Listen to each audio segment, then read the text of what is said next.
Nordkap. Ich will ans Nordkap. Seit vielen, vielen Jahren wollte ich schon immer dahin. Schon lange bevor ich mit knapp 50 meinen Motorradführerschein gemacht habe, war das Nordkap das große Wunschziel von mir. Und als ich gefragt wurde, wohin ich fahren möchte, wenn Zeit keine Rolle spielt, da war das Wort Nordkap schneller draußen, als ich denken konnte. Vom ersten "Ich will ans Nordkap" bis zum eigentlichen Abfahrttag lagen fast 2 Jahre Planung. Was braucht man wirklich? Welche Reifen, welche Handschuhe, welche Klamotten und. Über das Baltikum, Russland und Finnland sollte es gehen. Doch wenn der Mensch einen Plan macht, amüsiert sich das Schicksal und dann kommt alles anders. So natürlich auch bei uns. Eines der wenigen Sachen, die von diesem Plan geblieben sind, war der Startpunkt in Bremen. Gepackt sind viele, viele freudige Gedanken, ein wenig Aufregung und komischerweise überhaupt keine Ängste. Und natürlich meine neue Fließjacke, denn in Norwegen soll es ja kalt sein. Wir schieben unsere Motos aus der Garage und um 8:30 Uhr geht es los. Doch 3 Straßen weiter wird schon wieder gehalten. Na gut, tanken, stimmt, ist ja auch wichtig. Doch dann, es geht nach Norwegen. Land meiner Träume.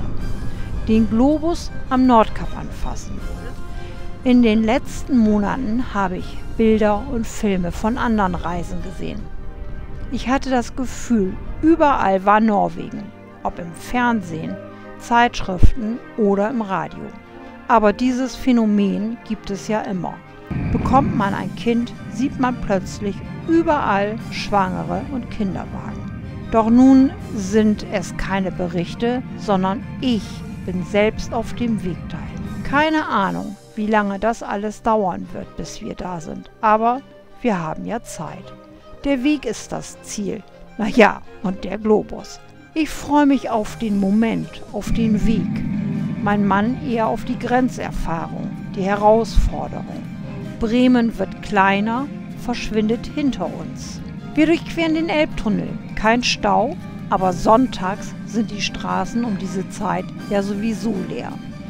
Bis zur dänischen Grenze haben wir sogar schönes Wetter. Sieht ganz anders aus, das Gras ist ganz anderes Grün, die Wolken sind ganz anders, das Blau ist anders, die Straße ist anders. Ich glaube auch meine Frau sieht ein bisschen anders aus, ich weiß nicht.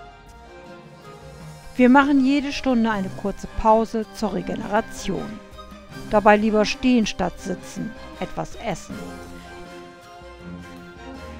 Irgendwann hinter der dänischen Grenze fängt es dann an zu regnen. Aber alles kein Problem. Schließlich sind wir gut ausgestattet. Wenn ich das Regeninlet richtig eingehängt hätte, würde ich auch nicht nass werden. Und so schimpfe ich zu Unrecht auf meine Modeka und ziehe mir meine Regenkombi über. So, nach der ersten Erfahrung und dem ersten Regenguss, was halten Sie denn von der Regentauglichkeit von Modeka? Modeka Panamericana ist für den Regen nicht zu empfehlen. Es ist ausschließlich für 30 Grad in Albanien. Darum, yeah. Okay. Obwohl Autobahnen ja eigentlich keinen wirklichen Motorradspaß machen, konnte ich dieses Mal etwas Neues entdecken. Schokoschino, Mochaccino. Das ist heiße Schokolade mit Espresso. Lecker! Danke, dänische Autobahnraststätte. Dieses Getränke-Highlight wird mich jetzt mein Leben lang bereichern. Um 16 Uhr kommen wir in Aalborg an. Guinness, Carlsberg und Pommes runden unseren ersten Tag am Abend ab. Heute Morgen noch in Bremen, nun in Dänemark und mit dem Gedanken, morgen bin ich in Norwegen und fahre zum Nordkap, schlafe ich ein. Der Morgen beginnt mit einer kurzen Regenfahrt bis Hirtshals zur Fähre. Vorher haben wir uns mit frischen Brötchen und Kaffee eingedeckt. Wir kommen super durch, auch unsere Corona-Verschiebe die Fähre auf Heute-Tickets sind rechtzeitig aufs Handy gekommen und gestern Abend im Hotel ausgedruckt worden. Alles klappt. Wir reihen uns auf Linie 1 ein und warten darauf, auf die Fähre zu kommen. Die Entleerung der Fähre gleicht einer Invasion der Wohnmobile. Es scheint, als wenn jeder zweite Urlauber sein Pkw gegen ein Wohnmobil eingetauscht hat. Dann geht es los. Die Motos werden gestartet und wir fahren auf die Fähre.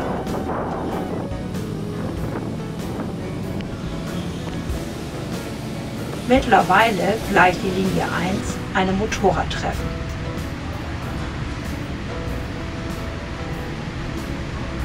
Aufgeregtes Verzurren der Motos. Man hat den Eindruck, als wenn die Fähre innerhalb der nächsten 10 Sekunden schon ablegt.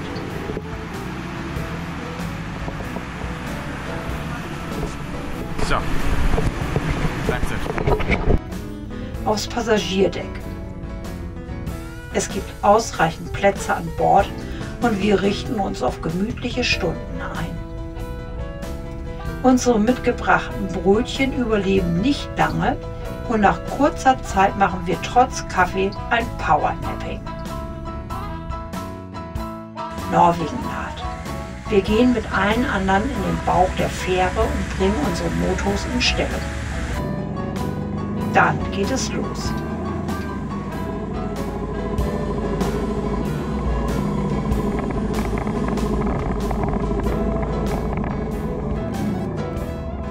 Doch kaum haben wir die Fähre verlassen, stehen wir schon im Stau zur Grenzkontrolle.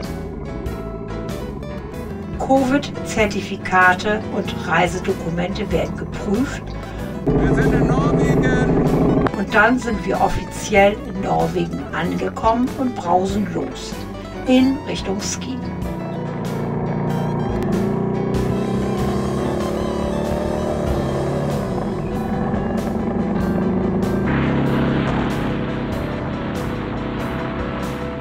Sonne und leichter Regen wechseln sich die nächsten 220 Kilometer ab.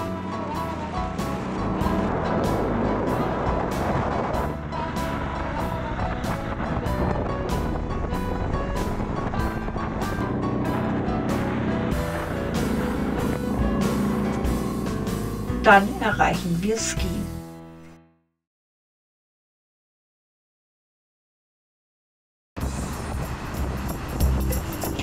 Heute liegen 470 Kilometer vor uns. Wir fahren Richtung Oslo und stehen prompt im Stau. Stau ist ja so schon blöd, kann aber gesteigert werden, wenn der Stau sich dabei im Tunnel befindet. Weiter geht es auf E18 und E6 nach Donbass. Die sogenannte Autobahn ähnelt oft einer deutschen Bundesstraße. Nur hier befinden sich Seen und tolle Landschaften statt Milchkuhweiden.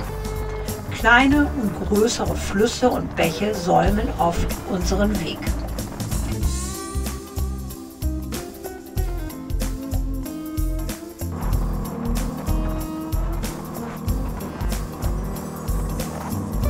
Tanken und kleine Kaffeepausen runden diese Strecke ins Vergnügliche ab. Bei einer Kaffeepause verwickelt eine Norwegerin Uwe in ein Gespräch und erzählt ihm in 5 Minuten ihre gesamte Lebensgeschichte. Von der Auswanderung von Schweden nach Norwegen, von der Covid-Trennung ihrer Familie, sie in Norwegen, alle anderen in Schweden, einschließlich ihrer Krebsdiagnose. Diese Pause hat es für Uwe in sich. Dafür merkt er, dass er einen GoPro-Speicherchip nicht zurückgesteckt hat. Ja, da wollte ich euch ganz viele Sachen aus Norwegen zeigen. Vor allem heute Morgen, wo der Nebel so war. Und dann geht. Und das Geheimnis ist das da. Wenn der Speicherchip nicht drin ist, kann sie auch nichts aufnehmen.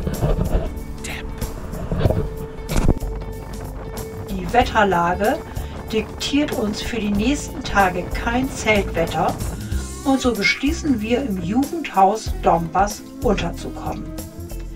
Im Gegensatz zu allen anderen Institutionen kann man hier nur bar zahlen.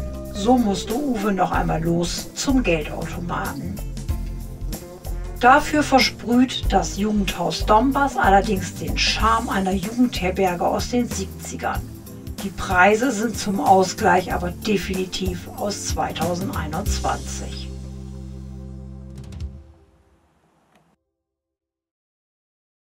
Auf nach Groń.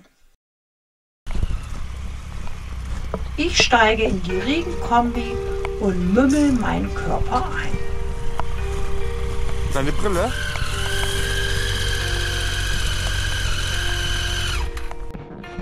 Carmen holt ihre Brille. Da haben wir nochmal großes Glück gehabt. Hin und zurück im Regen, der blöd. Auf dem Kopfkissen. Die ersten Abstufungen, dichter Nebel, Niesel oder leichter Regen, werden heute vom Wetter einfach übersprungen. Es regnet, und zwar richtig. Dafür liegen knapp 400 Kilometer vor uns. In der Nähe von Trondheim müssen wir die sogenannte Autobahn verlassen, da einer der Tunnel mit Wasser vollgelaufen ist und gesperrt wurde.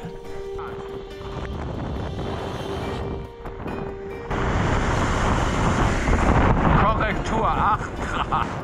Die Temperaturen um 8 Grad sind mit der Zwiebelschichtkleidung gut auszuhalten.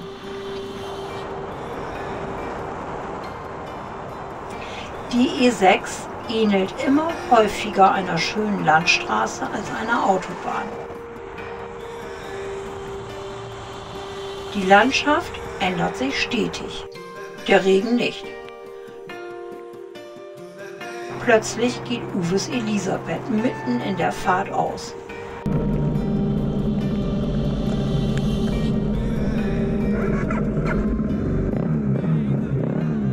Einige Schrecksekunden später kann er sie aber während des Ausrollens wieder starten. Auch Elisabeth scheint Regen eher doof zu finden. Die ersten Wasserfälle säumen unseren Weg. Na toll. Nicht nur Wasser von oben, sondern auch von den Bergen. Wir bekommen Grüße aufs Navi. Kurz vor unserem Tagesziel hört es dann auf zu regnen. Und dann steht auf der rechten Seite plötzlich ein Elch. Mitten auf der Wiese. Uwe kehrt um und macht eine Aufnahme. Ein Elch, ein Elch! Unser erster Elch in Norwegen. Wie selten die Begegnungen mit Elchen in Norwegen mittlerweile sind, erfahren wir erst später.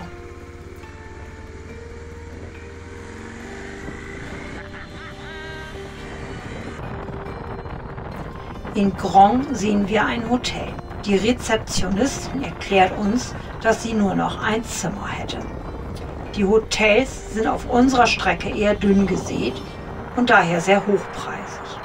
Und so hat Uwe nur einmal kurz gezuckt, als der Preis von 150 € genannt wurde. Dafür war der Kaffee und das Wasser gratis. Das Zimmer war groß genug, um alle Sachen auszubreiten und aufzuhängen. Übrigens merkten wir sehr schnell, dass die Preise in Norwegen etwas höher als zu Hause waren.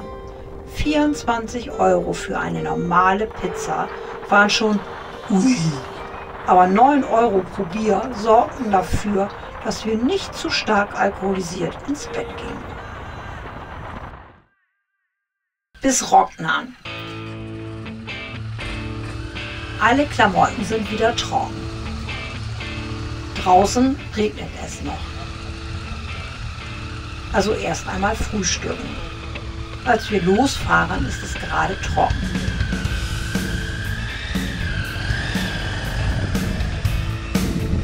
Im Laufe des Tages wechseln sich Wolken und Sonne ab. Die Temperaturen pendeln sich zwischen 8 bis 10 Grad ein. Die E6 zeigt sich von der bisher schönsten Seite. Kaum zu glauben, das soll eine Autobahn sein. Wir machen einen kurzen Zwischenstopp und lassen unsere Drohne Stasi fliegen.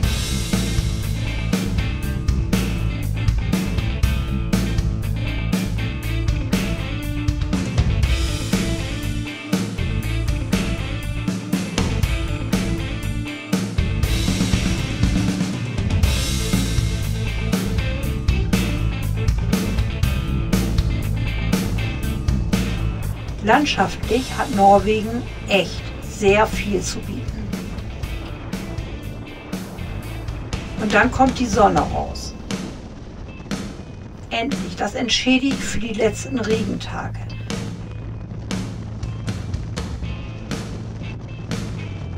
Norwegen wächst mir immer mehr ans Herz.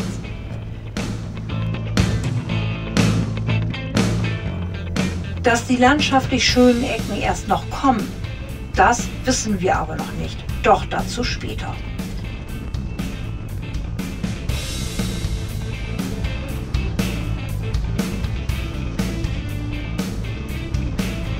Die Landschaft ringsherum wird karger. Wir nähern uns dem Polarkreis.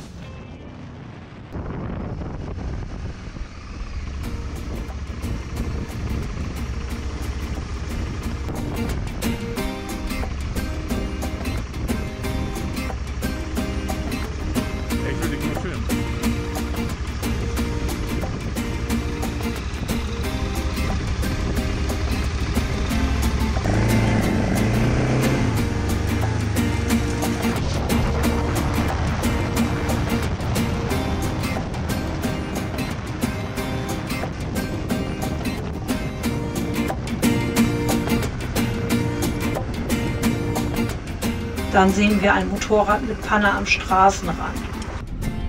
Braucht ihr irgendwie Werkzeug oder Hilfe oder sowas? Moin! Nee, er hat schon jetzt 50 Kilometer geschafft. So, Also ich schön. wünsche euch was. Ja, danke, ne? Easy. Tschüss.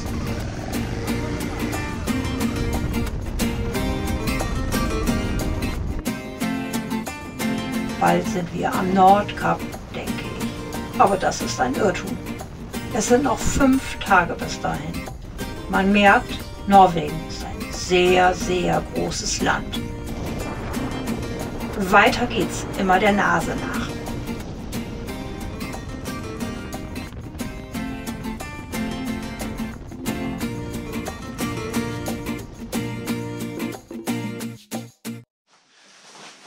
Mein Trick gegen durchnässende Schuhe bei vielem Regen. Trockene Füße.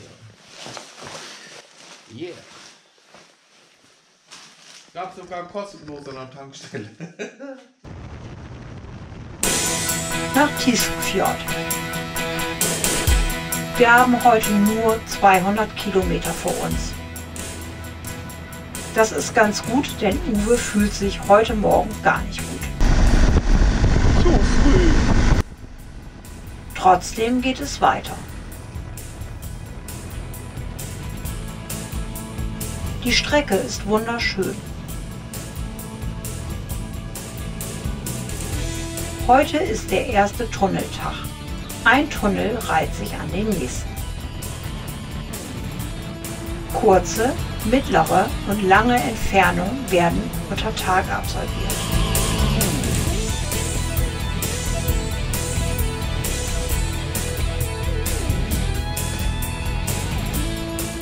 Darunter sind auch Streckenlänge von 5 oder 7 Kilometer.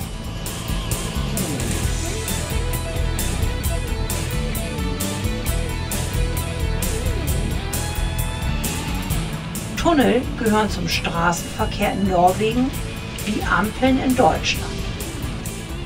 Hier wird auch in einspurigen Tunneln überholt.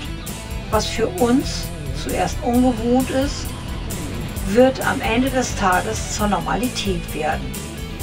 Wir fangen an, die Tunnel zu kategorisieren. Eine 1 bis 2 für Tunnel ohne Licht bis zur Bestnote 10. Das sind Tunnel, die man erst merkt, wenn man sie schon durchfahren hat.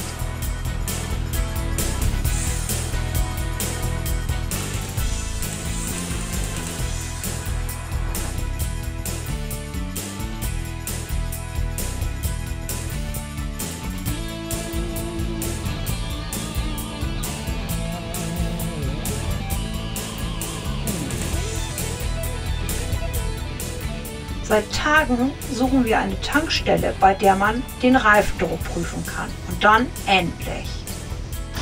Endlich. Luft. Ah, ich habe Licht an und Blinker.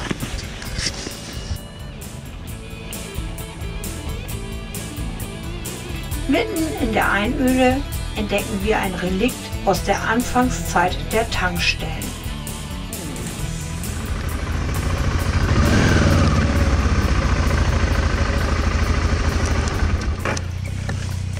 Das ist ja unglaublich.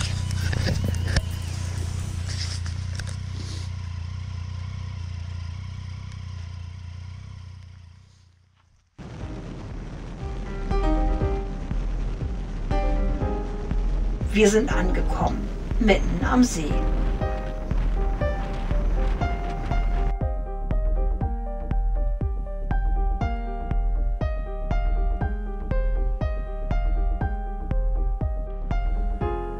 Die Sonne scheint.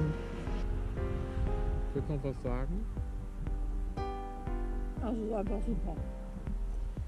Ich finde, jeder sollte einmal auf der E6 gefahren sein. Ist einfach super. So viel Alkohol kann ich gar nicht trinken.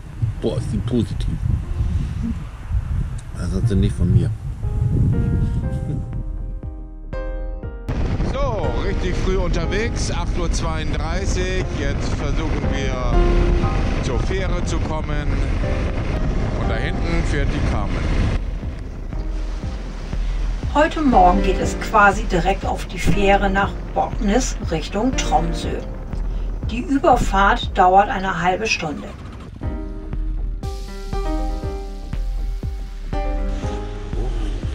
Brechend voll.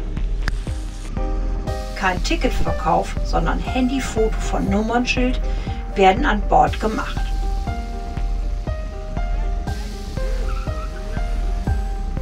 Fähren gehören wie Tunnel zum allgemeinen Verkehrsalltag. So, also wurde jetzt ein Foto gemacht und dann kriegen wir die Rechnung nach Hause oder auch nicht. Und einer von den Leuten, die hier auch in der Lane gestanden haben, meinte dann auch, ja, manchmal kriegt man auch keine Rechnung. Wir schauen mal. Einmal rauf und einmal runter, Berg fahren.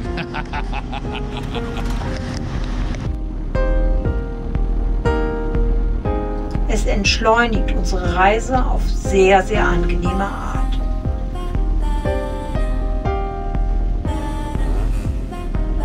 So ist Sightseeing mal aus einer anderen Perspektive möglich.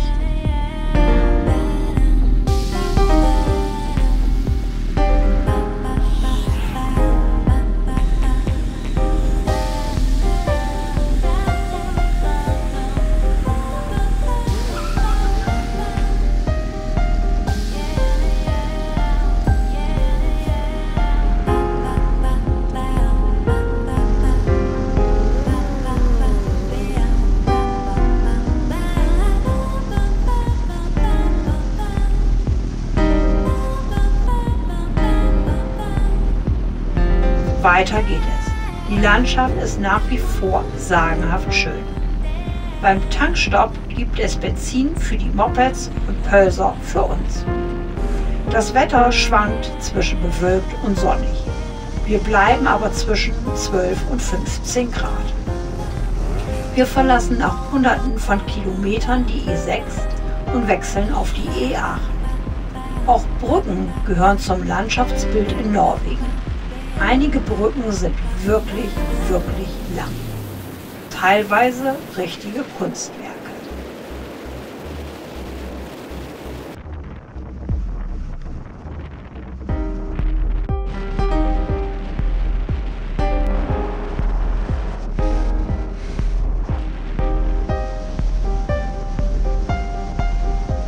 Die Dimensionen in Norwegen sind einfach völlig anders, egal ob Tunnel, Brücken oder Landschaft.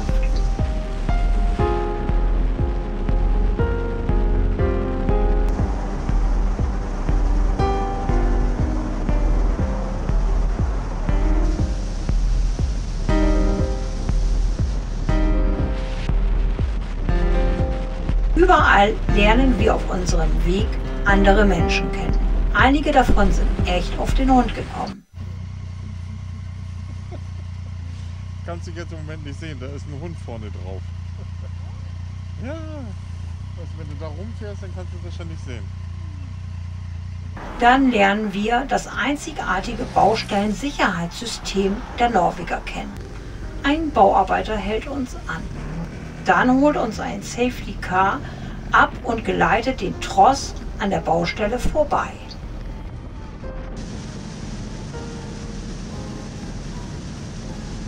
Als wir in Tromsø angekommen sind, war schon alles zu. Geschäfte sind nur bis 17 Uhr geöffnet. Toll! Und beim Pölseressen fällt mir eine Blombe raus. Na super, das dämpft meine Stimmung um einiges. Wir sind noch immer nicht am Nordkap. Heute geht es Richtung Burfjord. Auf dem Weg zur E8 kommen wir an der Eismeerkathedrale vorbei. Leider ist sie nach wie vor geschlossen und ein Besuch nicht erlaubt.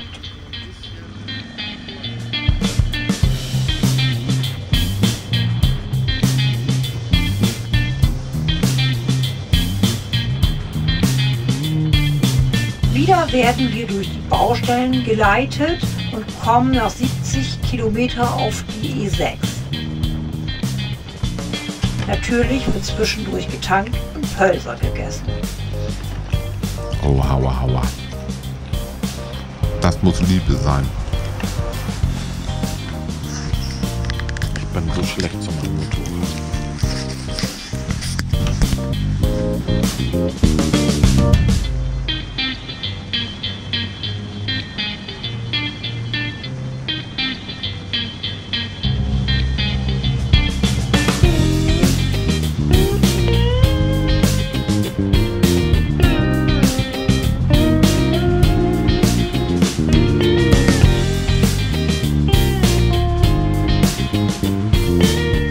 Tunnelanlagen mit hübschem blauem Licht werden durchquert.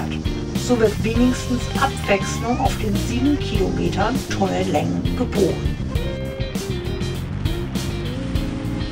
Wasserfälle, Fjorde, Berge. Ich weiß gar nicht, wohin ich schauen soll. Mitten auf einem Parkplatz gibt es dann Verkaufsbuden von den Samen.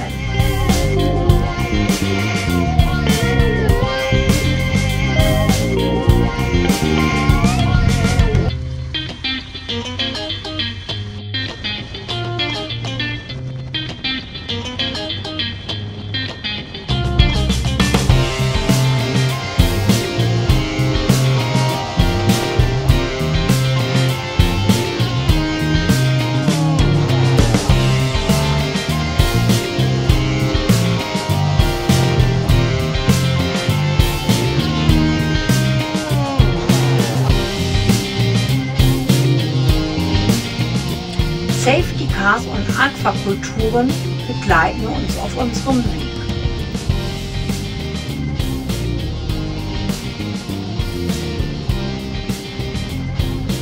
Nach vielen Eindrücken kommen wir dann im Arctic Fjord Camp an.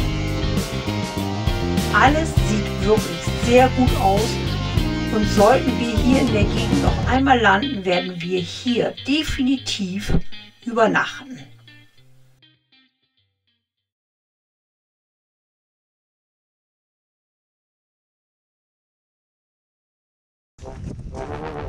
Nordkap.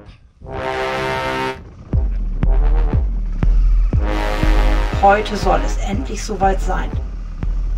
Wir verabschieden uns von unserer tollen Hütte und machen uns auf den Weg zum nördlichsten Punkt. Endlich Nordkap.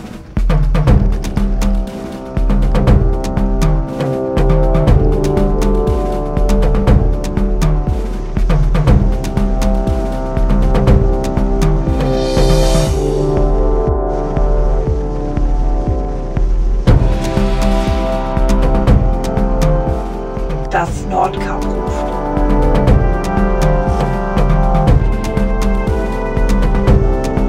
Die E6 ist so gut wie leer.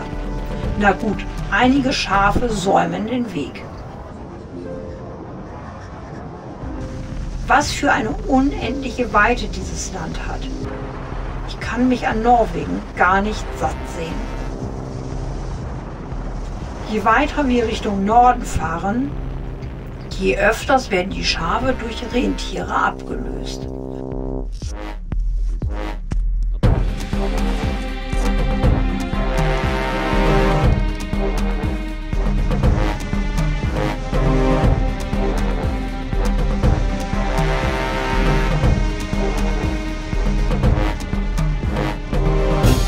Kilometer vor unserem Ziel wird das Wetter schlechter. Na toll.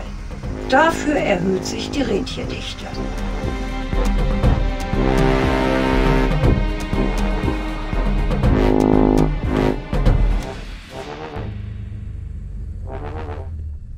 Etliche Tunnel der Klasse 1 bis 3 liegen auf unserem Weg. In einem ist sogar mittendrin eine Baustelle. Hatten wir bis dato fast immer Begleitfahrzeuge, ändert sich am Nordkap die Fürsorge. Man muss sehen, wie man durchkommt. Und schnell kommt man eh nicht voran. Dafür gibt es viel zu schöne Straßenüberquerer.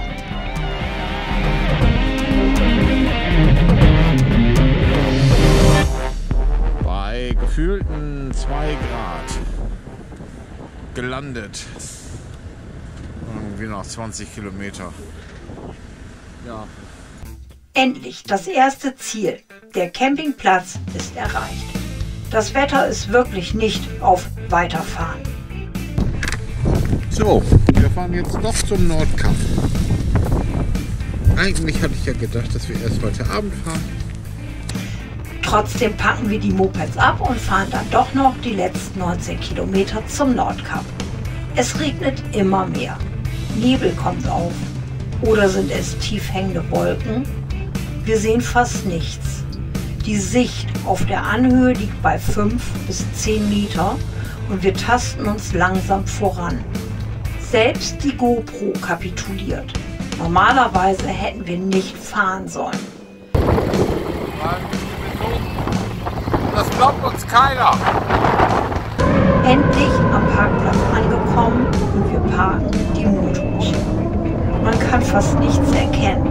Der Regen peitscht einem ins Gesicht.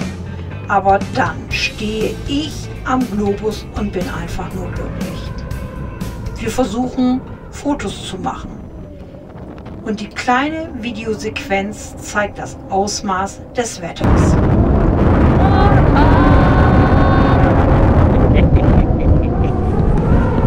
Aber ich bin glücklich.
10. Tag Nordkap.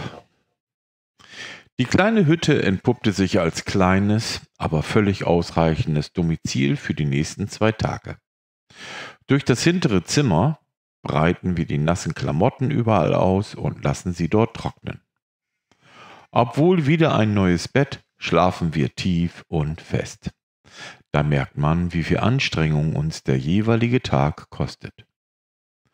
Der Blick auf den See ist zwar durch den Nebel und den Regen sehr getrübt, doch als eine Horde Rentiere den Berg hinunterkommt, geht uns beiden das Herz auf. Keine 25 Meter von uns entfernt äsen die Tiere in aller Ruhe. Was für ein Anblick! Gegen 11 Uhr fahren wir eingemummelt durch den Regen hinunter ins Dorf. Dort decken wir uns mit Lebensmittel und vielen Aufklebern und Pins ein. Auch 2 Rentierfelle und eine Softshelljacke wechselt gegen viel Nox den Besitzer. Das Wetter ist immer noch so stürmisch, dass wir den Weg zum Nordkap verschieben und Carmen erstmal Mittag macht. Danach beschließen wir bleiben in unserer Hütte.